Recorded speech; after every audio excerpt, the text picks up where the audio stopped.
మామిడికాయలో ఉన్న టెంక నుంచి గింజలు తీసాము. అయితే గింజ తీసిన తర్వాత దాని మీద ఇలా పొట్టు ఉంటుందన్నమాట. ఈ పొట్టును మనం తీసేసుకోవాలి జాగ్రత్తగా. ఇలా తీసేస్తే ఈజీగా వస్తుంది. ఎండిపోతే ఇవన్నీ తీయడం కొంచెం కష్టంగా ఇబ్బంది పడతాము. సో ఎండిపోకముందు తీసిన వెంటనే, టెంక నుంచి గింజ తీసిన వెంటనే ఇలా తీసేసుకొని దాని మీద పొట్టు మనం చాకు పెట్టి మెల్లగా తీసుకోవాలి. ఇలా తీసేసుకొని పొట్టు తీసుకున్న తర్వాత ఇంకొకటి చూస్తాము. ఇట్లా పొట్టు తీసుకున్న తర్వాత చిన్నగా కట్ చేసి అది చూడండి, అలా ఒక చిన్న ముక్కలు చేసుకోవాలి.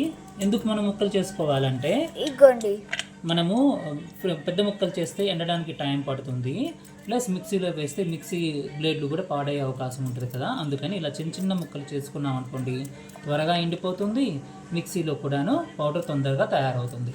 అయితే ఈ పౌడర్ వల్ల చాలా ఉపయోగాలు ఉన్నాయి. మనకి విటమిన్ బి కాంప్లెక్స్ అనేది ఈ పౌడర్లో చాలా ఎక్కువగా ఉంటుంది.